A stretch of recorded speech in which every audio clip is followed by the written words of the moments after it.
Solomon had everything, more than everything, the wisest man who ever lived, the richest king in the ancient world, the architect of a temple so magnificent that rulers crossed the known world just to look at it. He had peace on every border, gold in every storeroom, and a covenant with God that no other king in history had been given. And he threw it all away, every single piece of it. And the reason has nothing to do with his wives. This isn't a love story. This isn't a cautionary tale about relationships. This is a case study in how a man who knew better, who knew everything, made one small decision, and then another, until there was nothing left of the man God had chosen. Solomon's father was David, and David was complicated. A warrior, a poet, a killer, a worshiper. The man who slew Goliath and also arranged a man's death to cover up an affair. David had unified the fractured tribes of Israel, defeated their enemies on every side, and established Jerusalem as the capital of a kingdom that should not, by any external measure, have survived its first decade. David had a plan to build a house for God, a permanent temple to replace the portable tabernacle that had traveled with Israel through 40 years of wilderness. But God said no. You have too much blood on your hands. That honor would go to your son. So David gathered everything: the gold, the cedar, the bronze. He organized the labor forces, drew up the architectural plans, and stockpiled the materials his son would need.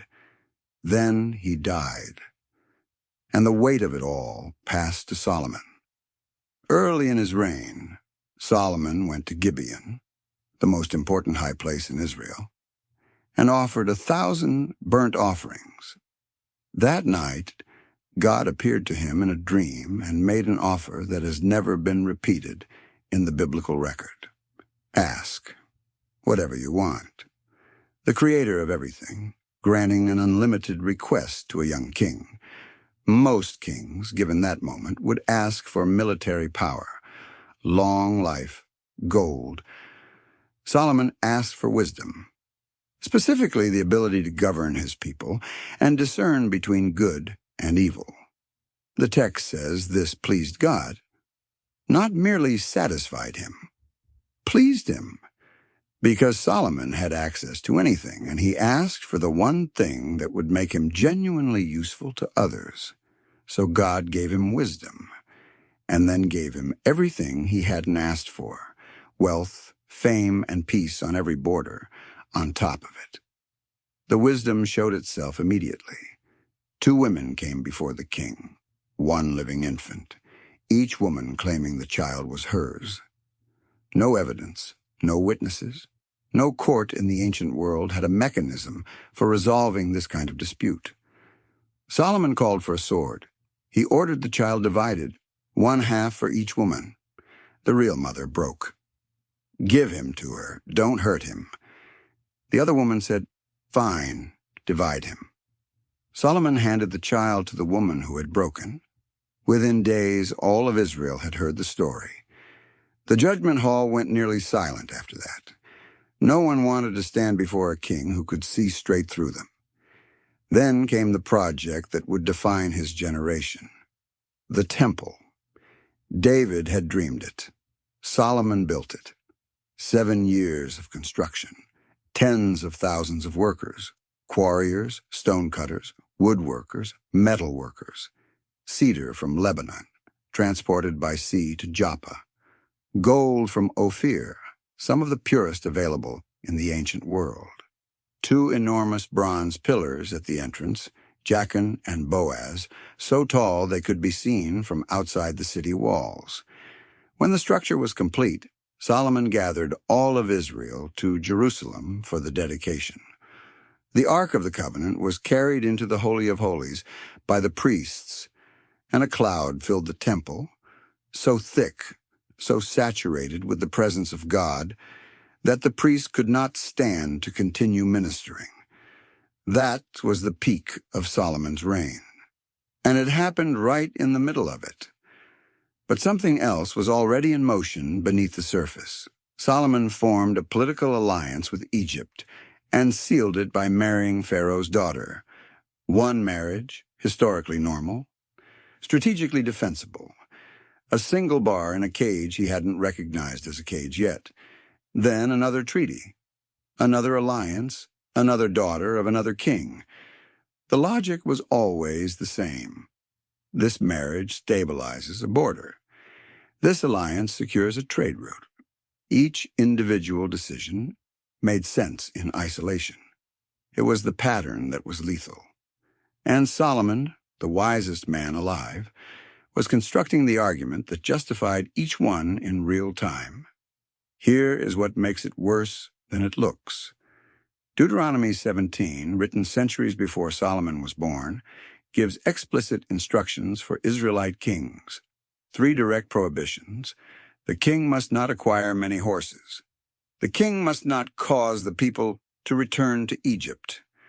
And the king must not multiply wives for himself, lest his heart turn away. Not a suggestion. A direct prohibition on the exact behavior Solomon was engaged in. And Solomon had read this. He was the man who compiled Proverbs. He had written more wisdom literature than anyone in Israel's history. He knew the exact mechanism of his own destruction before he walked into it. And he walked in anyway. By the end of his reign, 700 wives of royal birth, 300 concubines, and the text is precise about what happened next. His wives turned his heart after other gods. He built a high place for Chemosh, the god of Moab, associated with fire sacrifice. He built a high place for Moloch, the god of the Ammonites, whose worship involved child sacrifice. The same man who had filled the temple with the presence of God was now personally overseeing the construction of its antithesis in the valleys outside Jerusalem. And the text records it with devastating precision. His heart was not wholly true to the Lord his God, as was the heart of David his father. That phrase, not wholly true, is a death sentence in the Old Testament. When your heart is no longer wholly committed, the fracture has already occurred. Everything else is consequences. God had appeared to Solomon twice. The first time was at Gibeon. An offer. Ask for anything. The second appearance was a verdict. Because you have done this, and have not kept my covenant and my statutes that I have commanded you, I will certainly tear the kingdom from you and give it to your servant.